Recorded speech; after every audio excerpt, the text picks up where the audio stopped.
You know what just happened?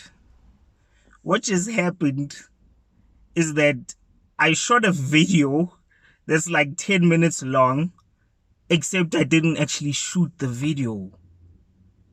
My God, like I didn't press record. So I literally went off and spoke on the topic and shared my views. And you know how I do it, right? I do it impromptu. It's impromptu speaking, so I don't have a notebook, I don't have a projector, I don't have a presentation that I've prepared. It's literally off the cuff based on my experiences, off the cuff based on what I've learned, what I've seen, what I've heard, what I've lived and still living, and even what I intend to do with my life. That's usually how it is. I just go impromptu and then I share what's in my mind and in my heart with you guys. But it's so funny that literally 10 minutes went by. I mean, oh my God, 10 minutes went by and I was just speaking and speaking and speaking and. So let's do it again. We'll call this take two. We'll call this take two. I just hope now I remember some, because I go deep, I go deep into the zone once I start speaking on the video. So let's see what happens. So basically the question is, what does wealth mean to you, right? So how do you as an individual define wealth? There are a number of ways in which one would define what wealth means to them. What happens usually in society is that they define wealth based on the financial success of others, right? They define wealth based on how people have accumulated assets and thereby accumulated power, accumulated influence, accumulated financial success. And society has made that to be the definition of health, right?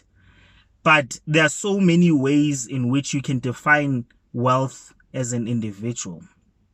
Because what's often happens is that a lot of us chase the financial success. Because remember, once you are brought into a world and you experience lack, what you want is that the generation to come, so for example, in my case, my daughters, I don't want them to experience lack. I don't want them to lack particularly anything that speaks to materialistic things. I also don't want them to lack from a mindset and mentality point of view.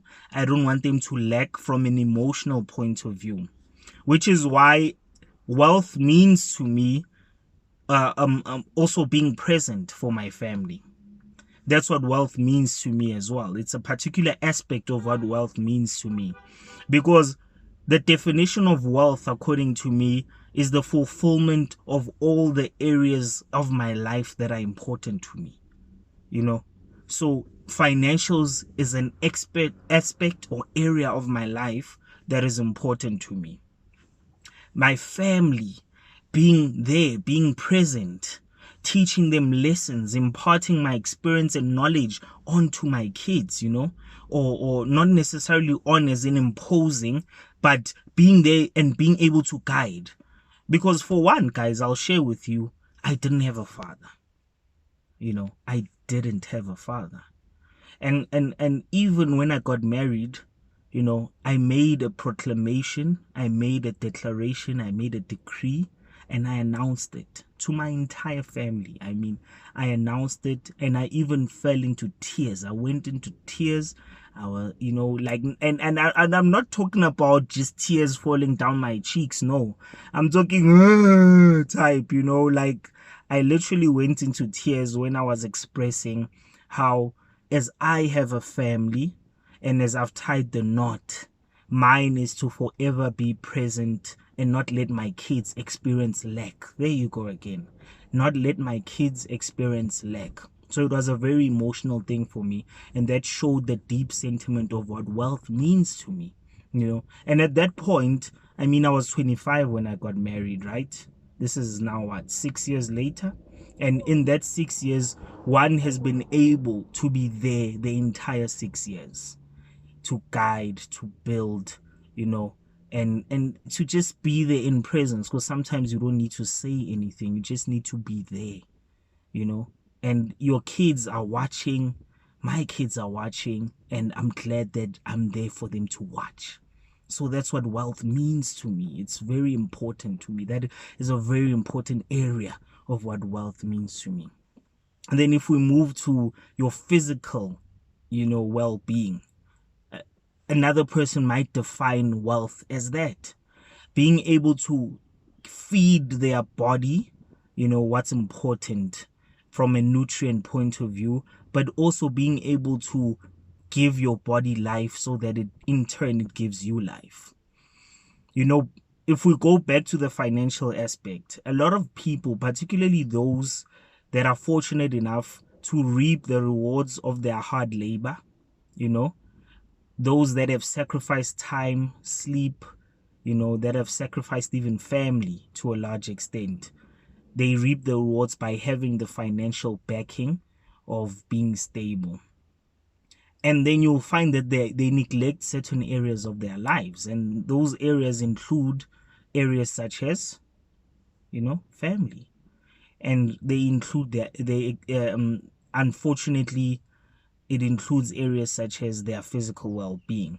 So they build that wealth, and by the age of 40, by the age of 50, they are unable to enjoy it and optimize on it fully.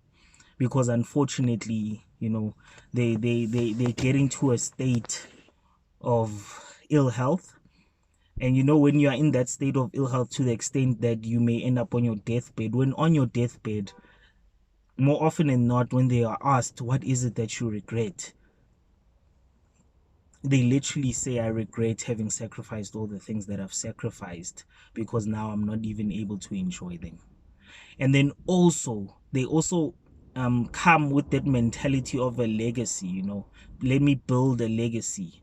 Let me build this football club from the ground up and sacrifice my time and, you know, never be there for my family. And then once they've built that, then the kids don't even want to be a part of that empire. That's quite sad. That is quite sad. So let's not obscure what wealth truly is.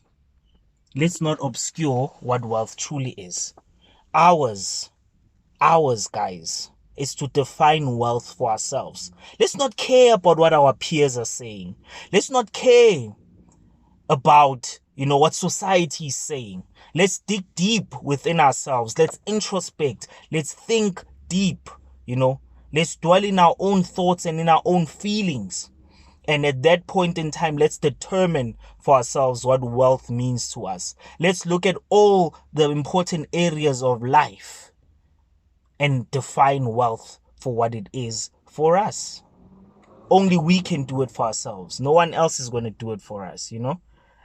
Another person may define wealth, maybe as I close, another person may define wealth as the ability to give back to society, the ability to contribute to society, the ability to have an impact on society. Not necessarily having a light shine on them so that they are applauded, but doing it so that nobody knows that they are giving back. But the impact being so immense that you can't hide, you know, how they feel deep inside because of what they are able to achieve by giving back. Look at all these wealthy guys that are signing the Give Pledge, you know, the Give Pledge or whatever by Bill Gates. They're giving away the majority of their wealth, money that they've worked for. Why? Because they understand that wealth, you know, it speaks to a number of things. It speaks to a number of things.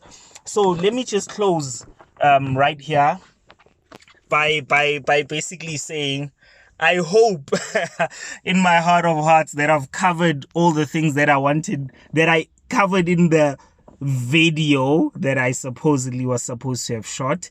But I think I did cover most of that. In fact, I feel as if I articulated some points even better than I did when it was not actually, when the camera was not on. So for now, let's focus on defining wealth for ourselves and then working towards that in every area of our life.